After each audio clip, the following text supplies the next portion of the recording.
Bharat civil services platform में आप सबका स्वागत है। आज से मैं आपके लिए भूगोल की एक वीडियो सीरीज़ शुरू करने जा रहा हूं, जिसमें आपको सभी वनडे एग्ज़ाम्स के लिए बेस्ट स्टडी मटेरियल दिया जाएगा।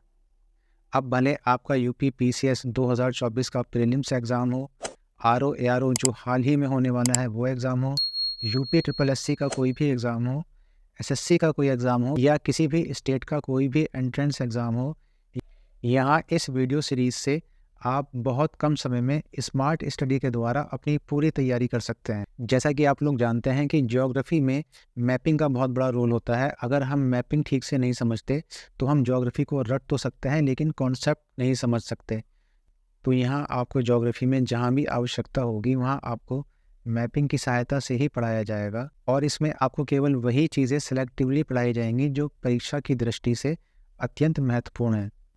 यदि आप मेरी ये भूगोल की वीडियो सीरीज़ कवर करना चाहते हैं तो मैं आपको बता दूं कि आपको मेरी वीडियो 2 बार देखनी होगी। जी हाँ, पहली बार जब आप मेरी वीडियो देखेंगे तो आपको उसमें कुछ नहीं करना, केवल आपको शांति के साथ बैठकर पूरी वीडियो अच्छे से देखनी है और अपना कॉन्सेप्ट क्लियर करना है। इससे आपको फ़ायदा ये होगा कि इससे आपको भूगोल में बहुत ज़्यादा रटने की आवश्यकता नहीं होगी, अगर आपका कॉन्सेप्ट क्लियर हो जाएगा। और जब आप दूसरी बार मेरी वीडियो देखेंगे तो उसमें आपको वीडियो से अपने नोट्स बनाने हैं। अगर आपने मेरी भूगोल की ये पूरी वीडियो सीरीज़ कवर कर ली तो ना तो आपको भूगोल में बहुत ज़्यादा रटने की आवश्यकता होगी और ना ही आपको कहीं और से कुछ भी पढ़ना पड़ेगा भूगोल के लिए। यहीं से आपको अपना पूरा पेपर मिल जाएगा, चाहे वो यूपी पीसीएस का प्री हो, चाहे वो आरओ एआरओ हो, या यूपी ट्रिपल एससी हो, या यूपी ट्रिपल एससी का कोई एग्ज़ाम हो, या किसी भी स्टेट का कोई भी एग्ज़ाम हो। आपका पूरा पेपर इन्हीं वीडियो सीरीज़ में से आपको मिल जाएगा। और मैं एक बात पुनः आपको बता दूं, सबसे बड़ा बेनिफिट इस वीडियो सीरीज़ का आपको ये है कि यहाँ आपका कॉन्सेप्ट इतना अच्छा क्लियर हो जाएगा, क्योंकि यहाँ मैं आपको जहाँ जहाँ मैप की आवश्यकता होगी वहाँ मैं आपको मैप की सहायता से ही पढ़ाऊँगा। तो आपको इसमें बहुत ज़्यादा रटने की आवश्यकता नहीं होगी। छात्र इसमें यही करते हैं कि भूगोल को रटना शुरू कर देते हैं इतिहास की तरह। आपको ये समझना होगा कि भूगोल इतिहास की तरह एक रटने वाला विषय नहीं है। इसमें बहुत बड़ा पोर्शन ऐसा है कि यदि उसमें आपका कॉन्सेप्ट क्लियर हो जाता है तो बहुत सारी चीज़ें आपको रटने से आप बच जाते हैं। तो चलिए फिर शुरू करते हैं।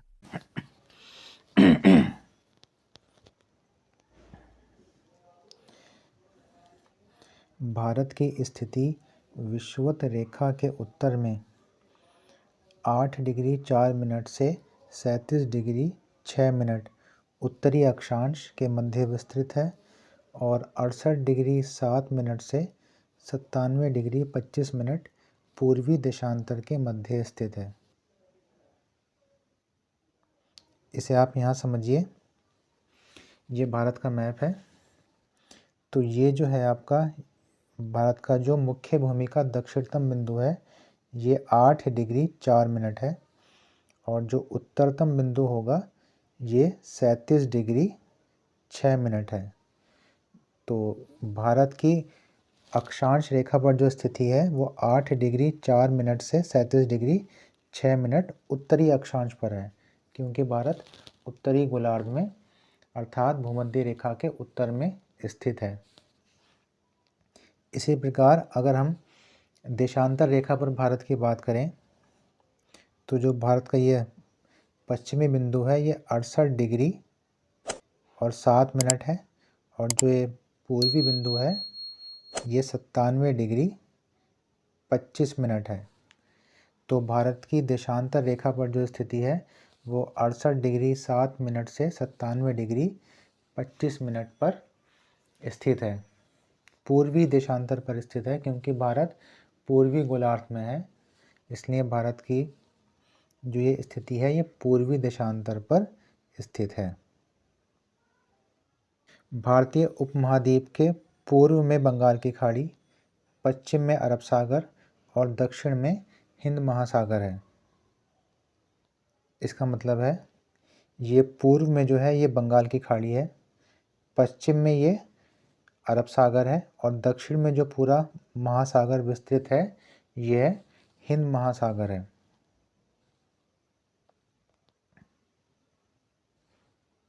भारत का क्षेत्रफल 32,87,000 वर्ग किलोमीटर है और भारत में संपूर्ण विश्व की 17.5% जनसंख्या निवास करती है, और भारत का क्षेत्रफल संपूर्ण विश्व के क्षेत्रफल का मात्र 2.4% है। भारत विश्व का 7वां सबसे बड़ा देश है।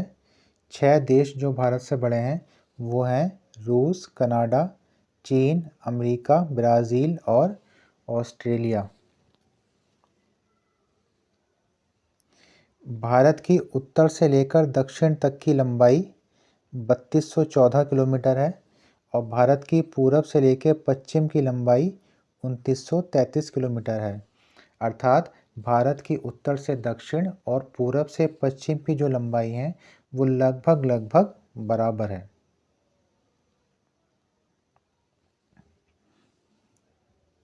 विश्व में अधिक देशांतर विस्तार वाले देशों में मध्य की देशांतर रेखा को मानक समय रेखा मान लिया जाता है।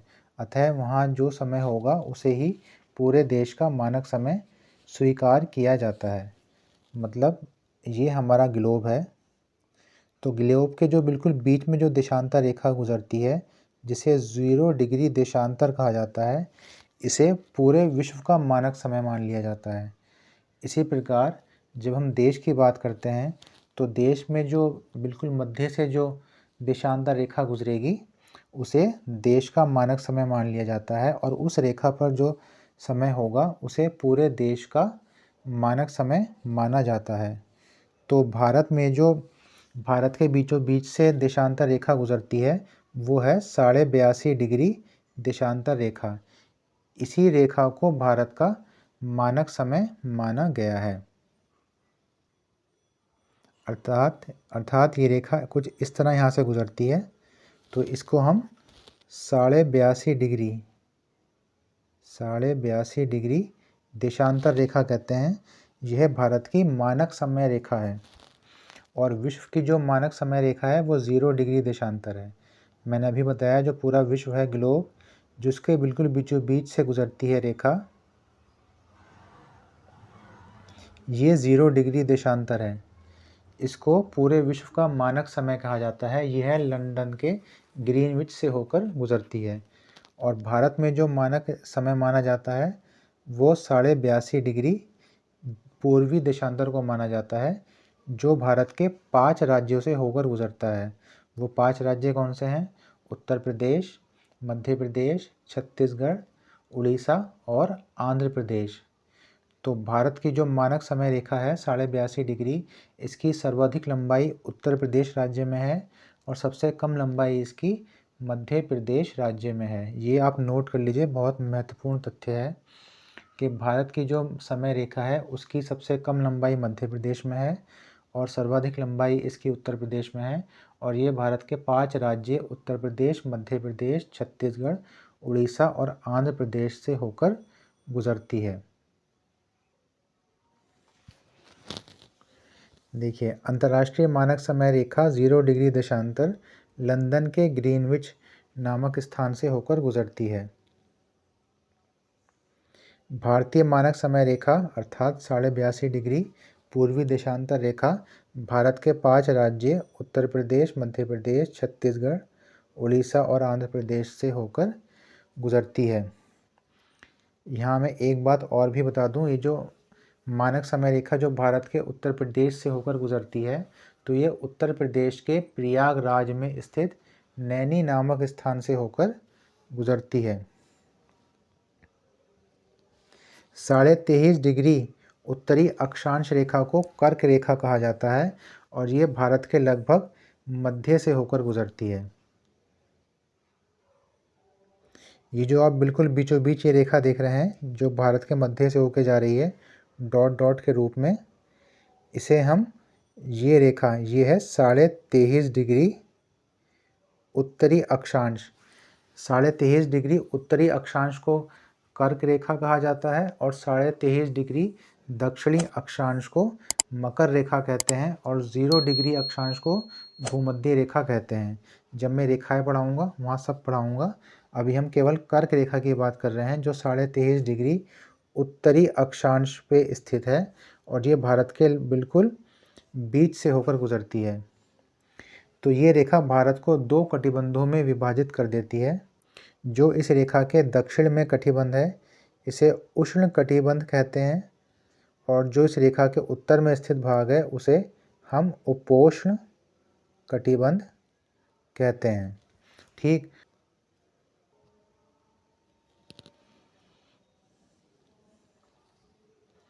तो 23.5 डिग्री उत्तरी अक्षांश को हम कर्क रेखा कहते हैं, और ये भारत के लगभग मध्य से होकर गुजरती है, और यह रेखा संपूर्ण भारत को 2 कटिबंधों में विभाजित कर देती है।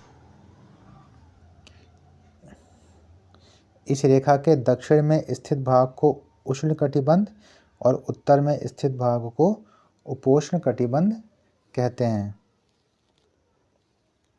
कर्क रेखा भारत के 8 राज्यों से होकर गुजरती है, जिसका पश्चिम से पूर्व जो क्रम है वो इस प्रकार है: गुजरात, राजस्थान, मध्य प्रदेश, छत्तीसगढ़, झारखंड, पश्चिम बंगाल, त्रिपुरा और मिजोरम। कर्क रेखा की सर्वाधिक लंबाई मध्य प्रदेश राज्य में है और सबसे कम लंबाई अर्थात न्यूनतम लंबाई राजस्थान में है।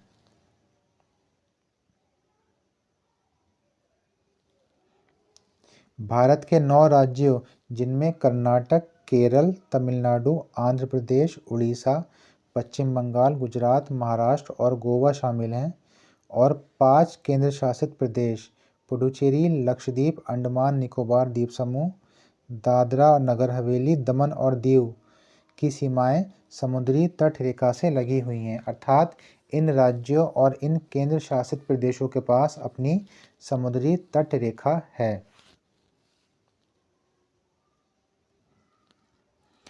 भारतीय प्रायद्वीप का दक्षिणी हिस्सा त्रिभुजाकार है, जो दक्षिण में हिंद महासागर, पूर्व में बंगाल की खाड़ी और पश्चिम में अरब सागर से घिरा हुआ है।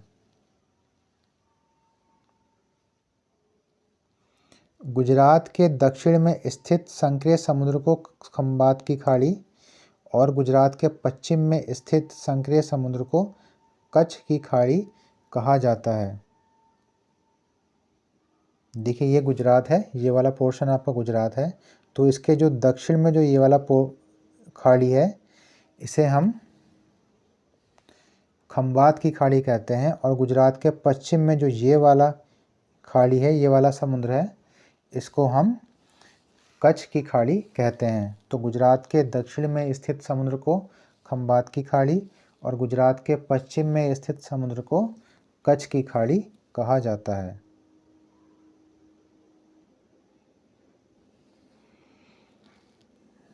भारत और श्रीलंका के मध्य स्थित संक्रिय समुद्र को मन्नार की खाड़ी कहते हैं। जो भारत और उसके नीचे श्रीलंका है, इसके बीच जो बहुत पतली सी पट्टी में समुद्र दिखाई देगा आपको, उसे हम मन्नार की खाड़ी कहते हैं।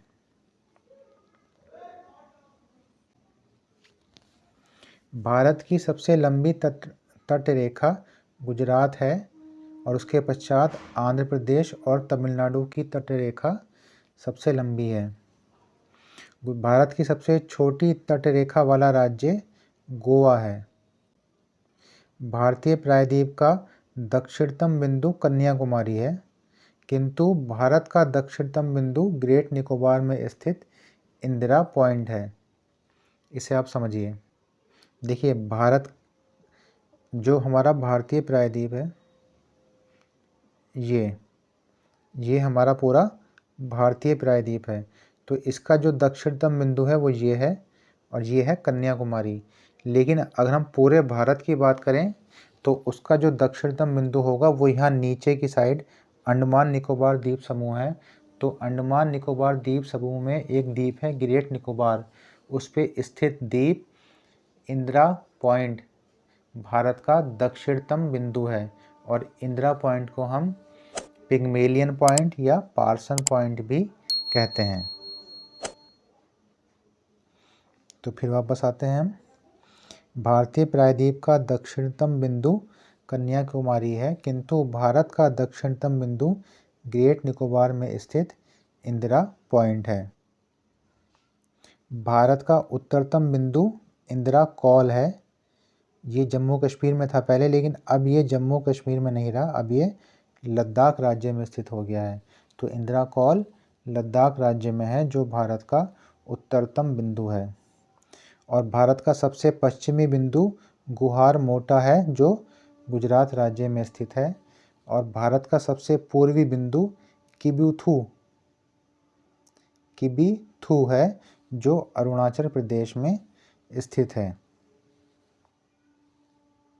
भारत की स्थलीय सीमाएं 7 देशों से मिलती हैं, जो कौन कौन से देश हैं? उत्तर में चीन तथा नेपाल, उत्तर पश्चिम में पाकिस्तान और अफगानिस्तान, पूर्व में बांग्लादेश और म्यांमार, और उत्तर पूर्व में भूटान। ये 7 देश हैं जिनके साथ भारत अपनी सीमा साझा करता है। भारत और बांग्लादेश को छोड़कर बाकी सभी देशों के साथ भारत की सीमाएं प्राकृतिक हैं। केवल पाकिस्तान और बांग्लादेश में भारत की सीमा कृत्रिम है, अर्थात मानव निर्मित है।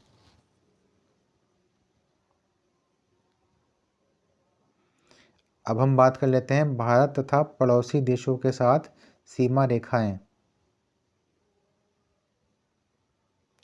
तो पहली है डूरंड रेखा।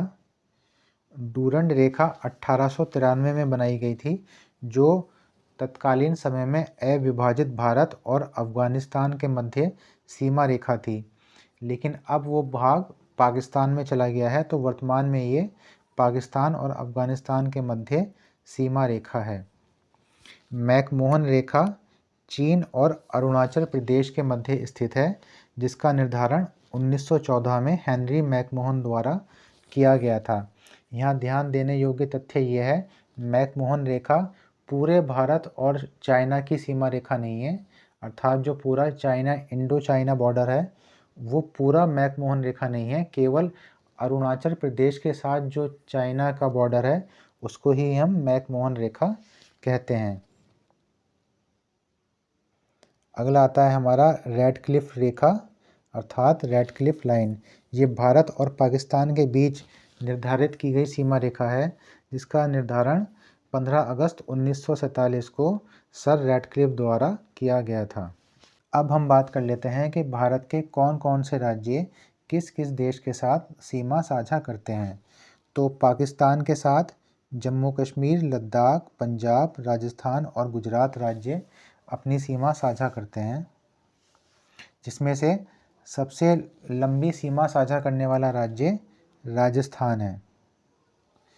चीन के साथ सीमा साझा करने वाले राज्य हैं लद्दाख, हिमाचल प्रदेश, उत्तराखंड, सिक्किम और अरुणाचल प्रदेश, जिसमें सबसे लंबी सीमा साझा करता है लद्दाख।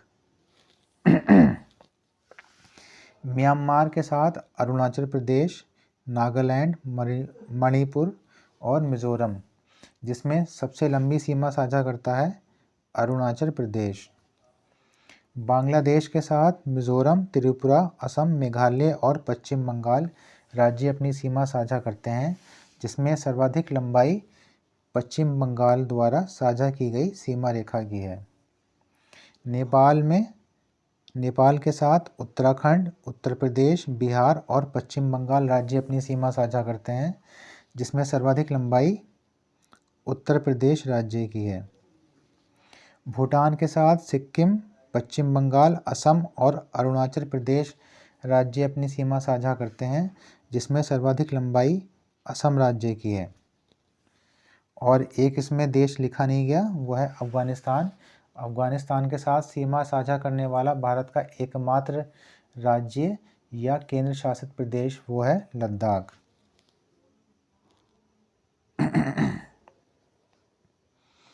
अगले तथ्य देखिए, सिक्किम नेपाल, चीन और भूटान इन 3 देशों से घिरा हुआ है। पश्चिम बंगाल नेपाल, भूटान और बांग्लादेश इन 3 देशों से घिरा हुआ है। लद्दाख चीन, अफगानिस्तान और पाकिस्तान इन 3 देशों से घिरा हुआ है। क्षेत्रफल की दृष्टि से भारत के 5 बड़े राज्य हैं, राजस्थान, मध्य प्रदेश, महाराष्ट्र, उत्तर प्रदेश और आंध्र प्रदेश। क्षेत्रफल की दृष्टि से भारत का सबसे छोटा राज्य गोवा है और जनसंख्या की दृष्टि से भारत का सबसे छोटा राज्य सिक्किम है। लेकिन अगर हम राज्य और केंद्र शासित प्रदेश दोनों को शामिल कर लें तो क्षेत्रफल की दृष्टि से भारत का सबसे छोटा राज्य लक्षद्वीप हो जाएगा, अगर हम केंद्र शासित प्रदेशों को भी शामिल करते हैं। और अगर हम केवल राज्यों की बात करते हैं तो सबसे छोटा राज्य गोवा होगा। सबसे ज़्यादा राज्यों के साथ सीमा बनाने वाला भारत का राज्य उत्तर प्रदेश है। उत्तर प्रदेश भारत के 8 राज्यों और एक केंद्र शासित प्रदेश के साथ सीमा साझा करता है। जो 8 राज्य हैं वो इस प्रकार हैं: उत्तराखंड, हिमाचल प्रदेश, हरियाणा, राजस्थान, मध्य प्रदेश, छत्तीसगढ़, झारखंड और बिहार। और एक केंद्र शासित प्रदेश जो उत्तर प्रदेश के साथ सीमा साझा करता है वो है नई दिल्ली।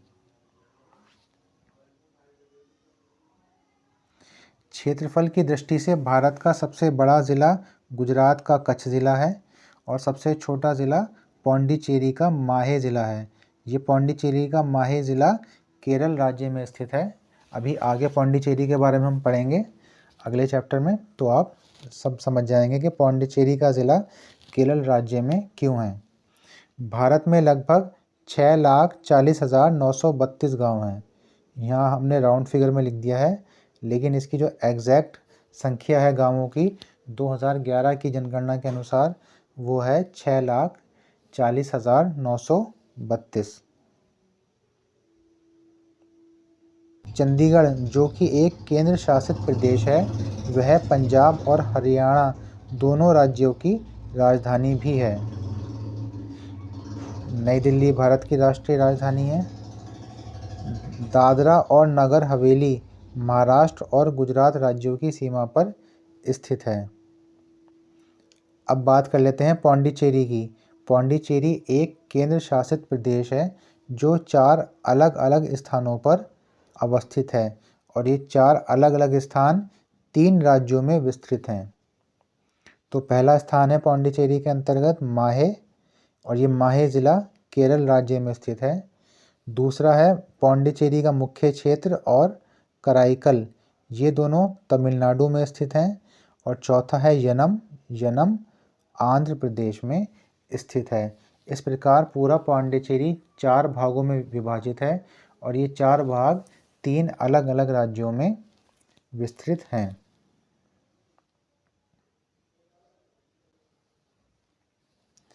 भारत के मुख्य भूमि के अतिरिक्त 2 द्वीप समूह बंगाल की खाड़ी में अंडमान एंड निकोबार द्वीप समूह और अरब सागर में लक्षद्वीप हमारे देश के ही भाग हैं। ठीक, अर्थात भारतीय प्रायद्वीप के पूर्व में बंगाल की खाड़ी में जो द्वीप समूह है उसे हम अंडमान निकोबार द्वीप समूह कहते हैं, और भारतीय प्रायद्वीप के पश्चिम में अरब सागर में एक द्वीप समूह है उसे हम लक्षद्वीप द्वीप समूह कहते हैं। ये देखिए, जो भारत के पूर्व में बंगाल की खाड़ी में यहाँ नीचे तक एक द्वीप समूह विस्तृत है, इसे हम अंडमान निकोबार द्वीप समूह कहते हैं। और भारत के पश्चिम में यहाँ पर एक द्वीप समूह विस्तृत है, इसे हम लक्षद्वीप कहते हैं, ये अरब सागर में है।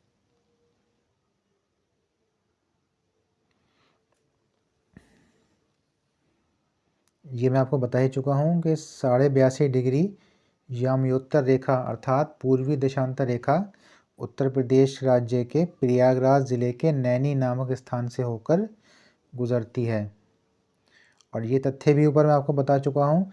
0 डिग्री देशांतर रेखा लंदन के ग्रीनविच शहर से होकर गुजरती है।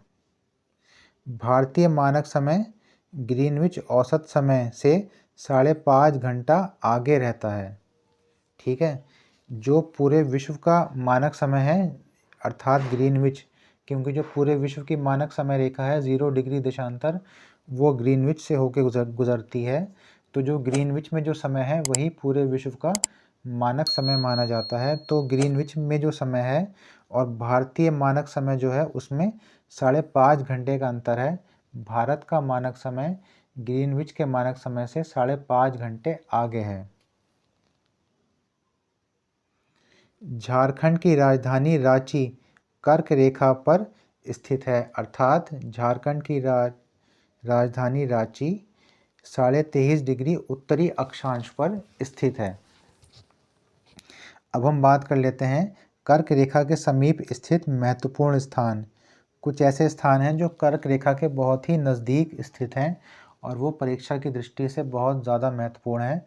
वो बहुत सारी पिछली परीक्षाओं में पूछे गए हैं और आगे भी उनके पूछे जाने की पूरी संभावना है, आगे भी पूछी जाती रहेगी। तो वो सभी महत्वपूर्ण स्थान इस समय आपकी स्क्रीन पर हैं। पहला है अगरतला, इसकी स्थिति है 23 डिग्री 50 मिनट उत्तरी अक्षांश पर। गांधीनगर की 23 डिग्री 19 मिनट, जबलपुर की 23 डिग्री 11 मिनट, उज्जैन की 23 degree 9 minute, Kolkata 22 degree 30 minute, Nagpur 21 degree 9 minute, Ahmedabad 23 degree 2 minute, Varanasi 25 degree 18 minute और भोपाल की होगी 23 डिग्री 25 मिनट। ये मैं आपको ऊपर बता चुका हूँ कि ग्रेट निकोबार पे स्थित इंदिरा पॉइंट को पिग्मेलियन पॉइंट या पार्सन पॉइंट भी कहा जाता है और इंदिरा पॉइंट भारत का दक्षिणतम बिंदु है, पूरे भारत का। और अगर हम भारतीय प्रायद्वीप की बात करें अर्थात भारतीय मुख्य भूमि की, तब दक्षिणतम बिंदु कन्याकुमारी होगा, लेकिन पूरे भारत का जो दक्षिणतम बिंदु है वो इंदिरा पॉइंट है, जिसे हम पिग्मेलियन पॉइंट या पार्सन पॉइंट भी कहते हैं।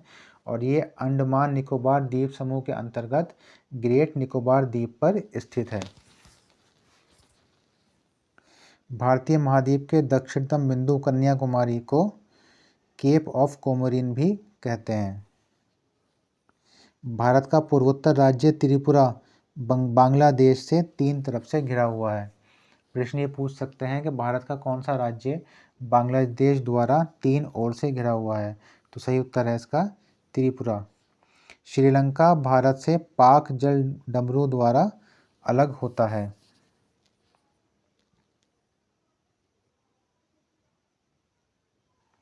समुद्र पार भारत का सर्वाधिक निकटतम देश श्रीलंका है, जो पाक जलडमरू द्वारा भारतीय भूभाग से अलग होता है और ये भारतीय भूभाग में तमिलनाडु से अलग होता है।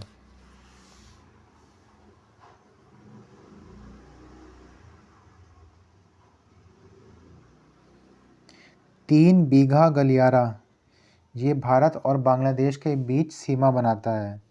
इसी प्रकार शून्य रेखा भी भारत और बांग्लादेश के बीच सीमा बनाती है और यह त्रिपुरा राज्य में स्थित है।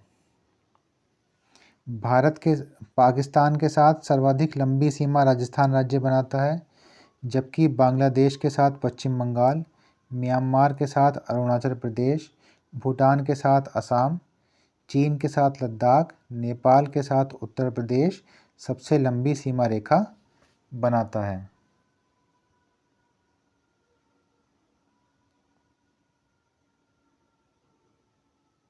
तो कैसी लगी आपको मेरी आज की वीडियो, मुझे कमेंट करके ज़रूर बताइए। अगर वीडियो अच्छी लगी है तो इसे लाइक किए बिना मत जाना। अगर आप पहली बार मेरी ये वीडियो देख रहे हैं, पहली बार इस चैनल पर आए हैं या आपने अभी तक ये चैनल सब्सक्राइब नहीं किया है, तो आप मेरे इस चैनल को सब्सक्राइब कर लीजिए और बेल आइकन को दबाकर नोटिफिकेशन भी ऑन कर लेना। एक ज़रूरी और महत्वपूर्ण सूचना ये है कि आज मैंने अपना टेलीग्राम चैनल भी लॉन्च कर दिया है, जिसका लिंक मैंने नीचे डिस्क्रिप्शन में दिया है। उस लिंक पर क्लिक करके आप मेरे टेलीग्राम चैनल को ज्वाइन कर लीजिए। टेलीग्राम चैनल के माध्यम से आप मुझसे सीधे तौर पर जुड़ सकते हैं और वहां आप मुझसे अपने प्रश्न पूछ सकते हैं और साथ में ही वहां आपको डायरेक्टली स्टडी मटेरियल भी मिलता रहेगा। डिस्क्रिप्शन में टेलीग्राम चैनल का लिंक है, उस लिंक पर क्लिक करके आप मेरे टेलीग्राम चैनल को ज़रूर ज्वाइन कर लीजिए, उससे आपको काफ़ी बेनिफिट होगा। तो जाते जाते मैं आपको यही बताना चाहता हूँ कि आज जो मैंने ये भूगोल की वीडियो सीरीज़ प्रारंभ की है, यदि इस वीडियो सीरीज़ को आप लोगों का पूरा सपोर्ट मिला तो मैं इसे आगे भी जारी रखूँगा। इसलिए आपसे यही रिक्वेस्ट है कि मेरी इस वीडियो को आप ज़्यादा से ज़्यादा शेयर कीजिए और अपना सपोर्ट दीजिए। वीडियो अच्छी लगी है तो इसे लाइक कीजिए, कमेंट कीजिए, चैनल को सब्सक्राइब कीजिए। तो चलिए फिर जल्दी उपस्थित होता हूँ आपके समक्ष एक नई वीडियो के साथ। तब तक के लिए धन्यवाद।